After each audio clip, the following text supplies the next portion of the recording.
So this is what it looks like to clean out the supers after we've done the honey, or extracted the honey from the frames. We've got the supers out here now and all of the empty frames. You can see all that beat up wax, but it's just a cloud of bees.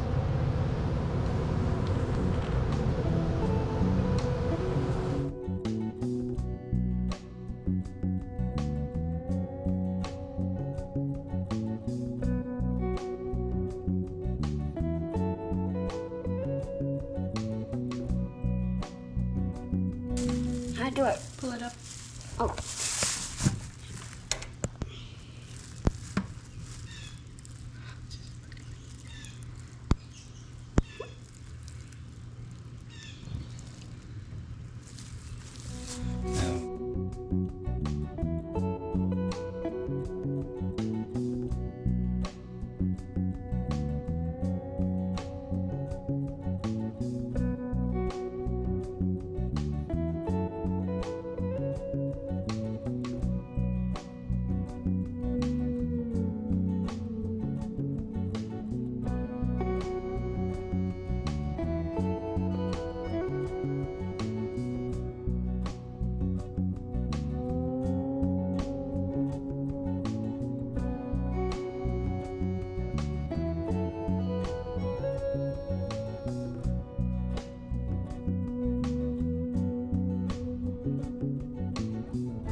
So this is the supers and how they're supposed to look with the white capping on there. A few of those are actually empty. I don't know if that's old comb or they just robbed it, but both sides and really all of our frames are completely capped off. So that's exactly what you want. We had one that had open cells, kind of like this, but they were full of honey. And those just mean that they're not quite at the 17% moisture level of water that bees know to cap that off at. And we're using our first off our hot knife right here and the homemade what do they call this, capping box?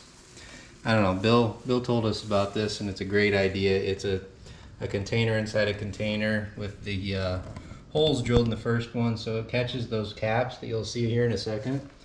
But all the honey slowly goes through those holes to that bottom box. Go ahead and show how much is actually in that box already.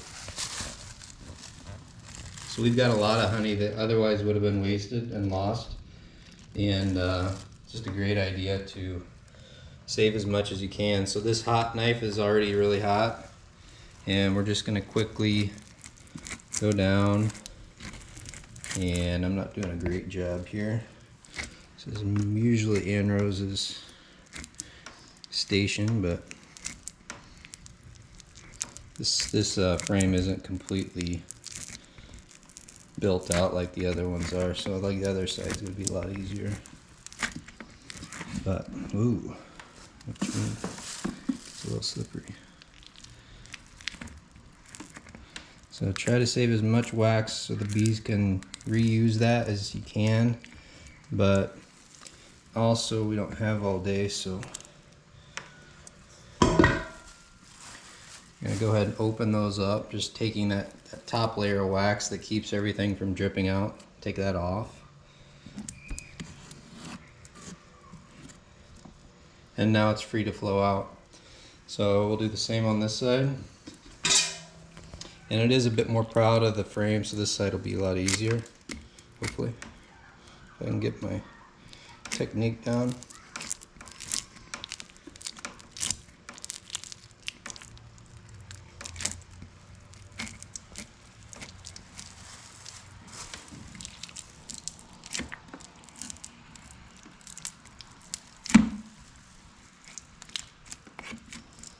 Bit of a bull in a china shop approach, but I don't want to be doing this all day, and we've already put this off so many weekends. Here I'm just scratching that top layer off, and now both sides are open, and I'm going to put them in here. I'm going to get the video here. So this one's full. This one I haven't transferred back yet, but we just spun this, and you can see just how dry this centrifuge actually gets the frame. And we tore off some of the comb here, but really that's just and it's super light too. So compared to the other one, this is nothing. So this one is way fat, and you can tell as you look down it, we've got an extra probably ½ inch of comb that sticks proud of the wood frame there, and on this side you can't really see much. So this side is really just as thick as the comb if you draw a center line down the middle of this frame. But so this side of the frame is going to have a lot more honey, and they can just make more they can just save more honey efficiently by having more wax and a deeper cell there. But it does take longer to bring that moisture level down. So this one should come off pretty well. A lot of wax will come off. I'm gonna get a little close up for this. So a lot of wax is coming off.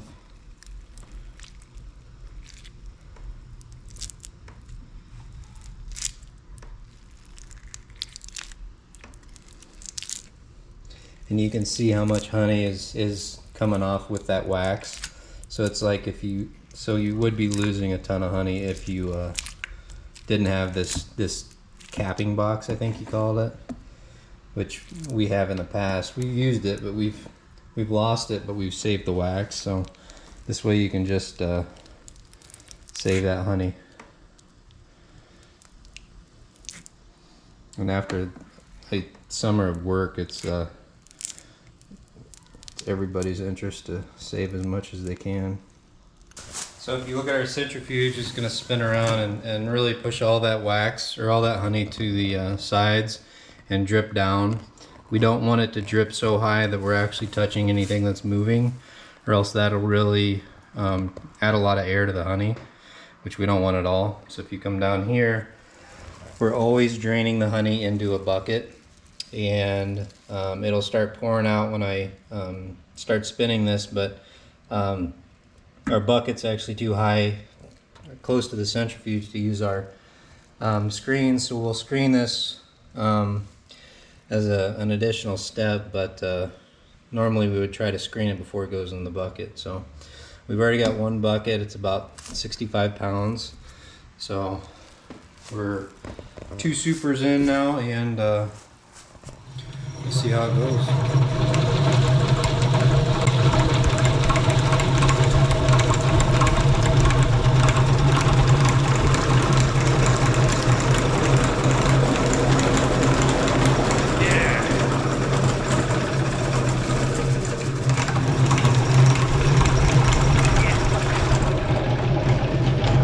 really heavy at first. So as we flip them, it'll get lighter. Spin a little easier. Plus they're not very balanced.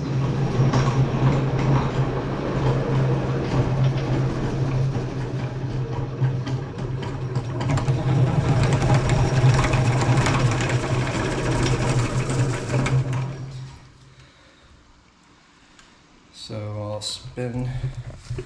flip both of these. This side is completely dry now. This side is definitely not. So this side is completely dry now.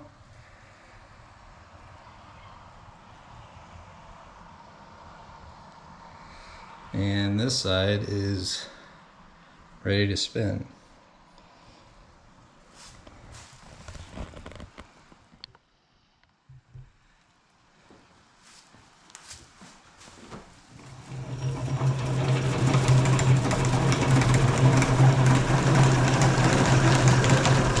You can just see that turning shiny with all the honey on the side.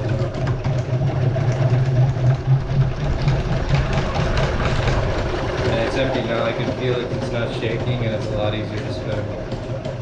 But I'll give it a few more.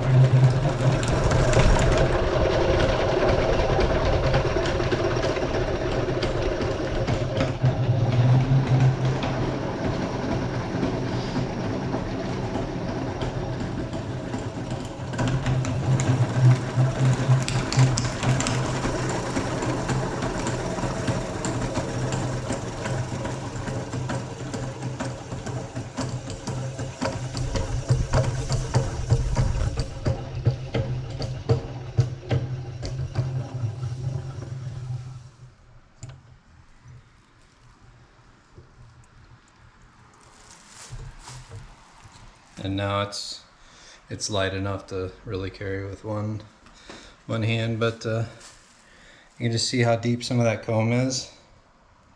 And the bees can reuse this, so we'll put it out and they'll clean everything out. It'll be bone dry, and the next year they have wax ready to go. And the faster they have wax, the faster they can start saving nectar and making honey. So one more super to go.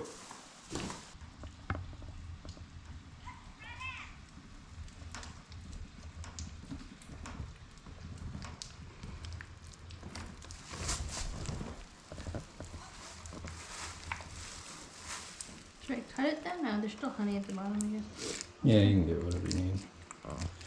Or actually, just leave it. They can maybe use that next year. The other side then. It's gonna be honey all over it. Okay. Boop. Still a little bit honey in there. No, just leave. They can have it. Okay.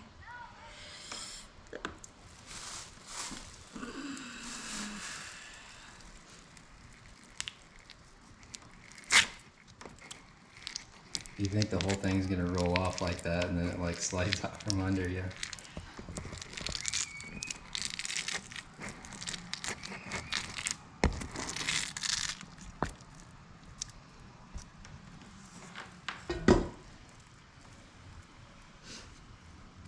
Everything is sticky.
We've never had bees when the first spring nectar flow is going and built out super frames, so this is really defining why our year this year is going to be probably the most honey we've ever gotten. Once we got bees, they could immediately start packing those frames with nectar and pollen, so really they've been working since April or whenever dandelions popped out. We had bees really that week, so they've had really all summer to do this. So we've gotten 4 frames, 4 supers off.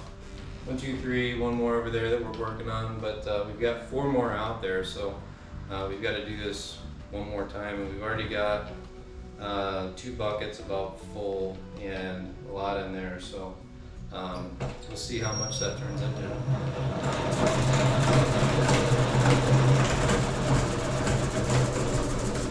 Hope these do anything or not. They do.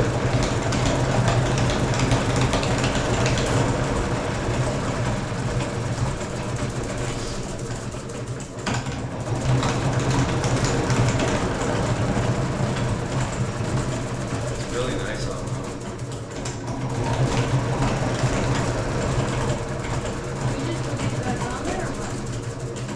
I was thinking about it, but I might just stick them outside. Anything out. Swab doesn't do anything, but you're going to clean it all like the hive will clean it down. Stick them out. Just leave them back there, I guess, so we're not attacked by wasps. Probably do it on the side of the house over there. Really? Why not? Nobody goes over there. Right?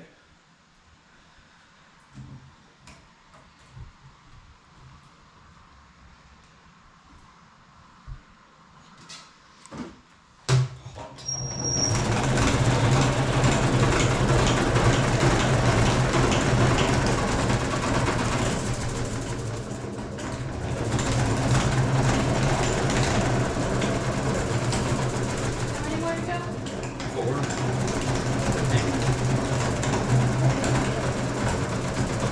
Next time you'll get an 8-frame extra out of the. So obviously like a 20. I don't even know what that would look like. How do you spin that? Or is it just like a button you press? Maybe they're flat and then they go just a little bit bigger.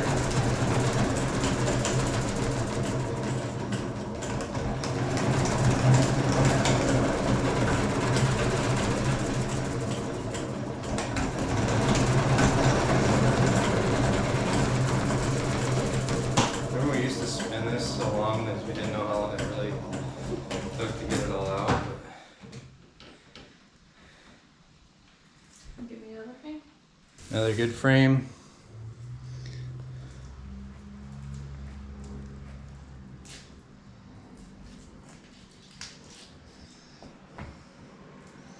Just weightless.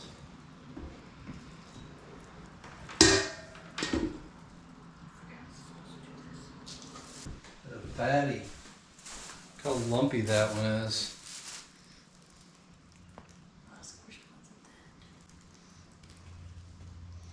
A little dark at the bottom, but it's nice and thick too. You can tell how far past that wood it goes, which is a lot more honey versus how much wax they actually have to make to save that honey. Efficiencies.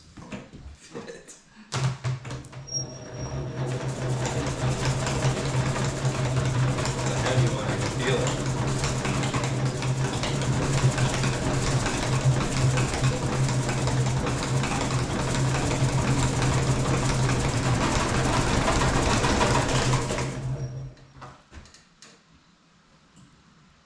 You're definitely getting more honey out this way than through here.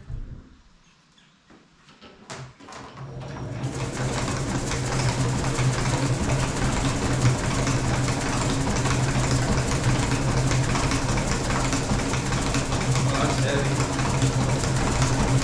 Wiggling. So this is the Black Perigord Truffle that just began shipping to Chicago this week. I picked one up from Italy, which is really the only place I know you can get fresh black truffles here in Chicago. They are about $5 a gram, and this one truffle was about $75–80. And I've never held a black truffle, but I feel like I'm an expert because I've done a lot of research in the last 2 minutes.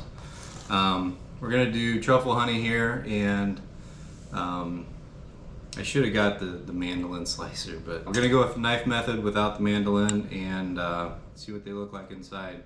The blacks just started being harvested and shipped in December, which is, I guess, the season for, I don't know if they're French or Italian, but I think I'm gonna chop into it and see what it looks like. So this is what the truffle looks like. We've got, it's pretty uniform, almost looks like a nut of some sort, like a cypress nut, but or like something off of a what are those, sycamore trees? So I think I'm gonna go in half, and then I'll have a flat surface to cut on. But yeah, this is the Perigord, and you can tell that from the white lines there on the inside of the truffle. This is probably, I think, the best truffle you can get. You've got summer truffles that are white. There's another type of black truffle, but this is the probably the best. So practice on this guy.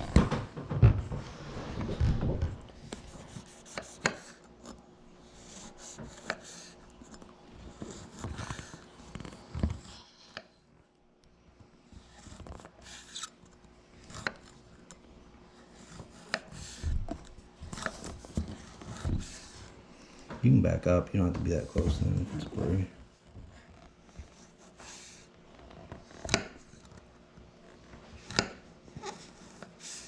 Used to be a ninja with a knife.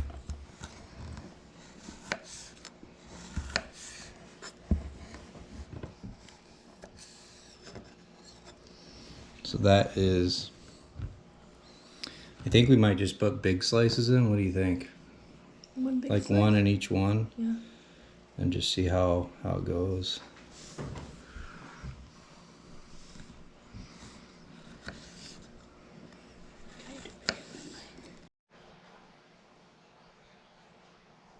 It's very mushroomy, but a different type of mushroom smell. I don't know how to explain it. These are little underground funguses that are fungi that are growing, and usually hunted by pigs, and the guy that calls the pig off right before the pig eats it. And what they do is they'll pinpoint where that truffle is underground, and the hunter will actually get down on his hands and knees, sniff the ground, and smell exactly, not just to pinpoint where it is, but to make sure it's ripe. So they don't want to harvest these before they're ready. And once they're harvested, that lifeline is cut off, and essentially the aroma and everything really just kind of halves day after day. So not halves, but goes away quickly. So we want to get these in the jars and the honey on top of that to make sure that the honey at least gets some of that richness, or whatever you would call it, from the truffle. So I think I'm going to go in and just put individual slices in the jars. It looks like, and rather than grade them or chop them up, I'm just going to put one in each jar, and the people we like more are going to get the larger ones. Just kidding, Paul. It's luck of the draw. So it's hard to balance these.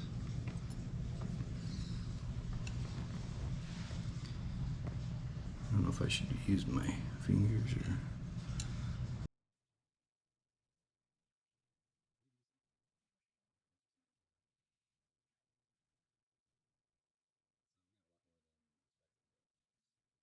So one truffle did all of this, which is, we might end up doing 2 slices in a jar depending on how many we really want to make, but we give a lot of honey away around the holidays, and it's nice that these truffles actually come or become ripe around this time. So we've still got honey to jar. We've probably got 200 pounds to go, and this is a nice way to add a bit of richness to your charcuterie plate and whatever you're going to be serving at the holidays. So it's kind of fun to have this given out before people actually do start celebrating. So we'll get that fatty in there, and I wonder if I should make these smaller or like cut them in half. Did you use that? Huh? Zoomed out of it. I have more.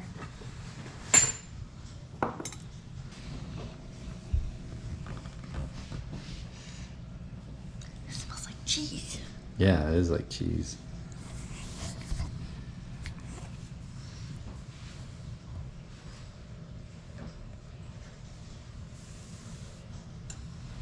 I don't know, maybe we'll give Paul the rest of this truffle if he wants to cook with it.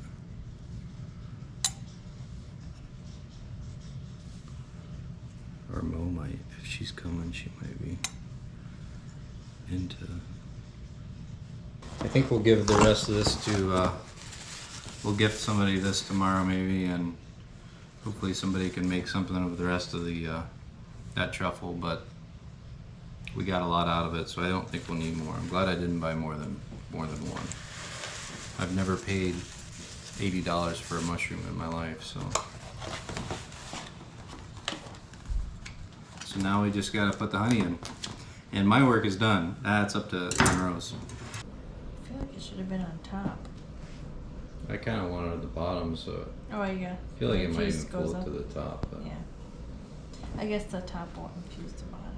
We'd know if Bill called me back, but we all know that Bill is too busy to provide his tutelage anymore. Thanks, Bill. I'm gonna do my phone from the top too.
We got bees all over, and I brought them out, and probably 10 bees were on it within a minute. So we got all these bees, some yellow jackets, other stuff, everything, just cleaning all these frames out, anything that's dripped down, and they're just all over that.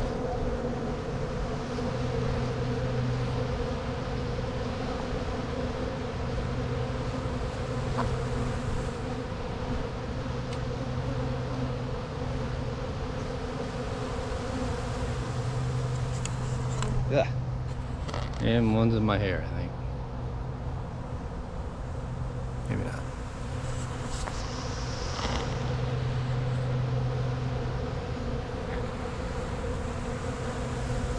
It's neat just to be this close and have them so distracted that they don't care at all about you.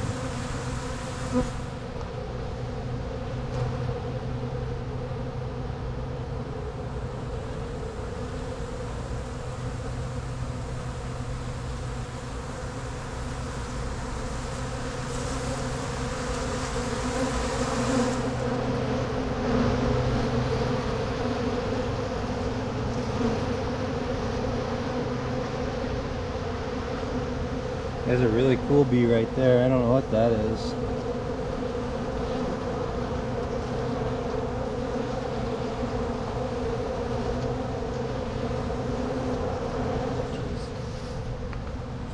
I think I'm getting in their space, so I'll let them do that. We'll probably do this a couple of days. They're gonna be clean after tonight, but we'll get them really clean so they don't really have any moisture, and then you don't have to worry about mold or anything in the wintertime as we save them for our spring flow. So thanks for watching.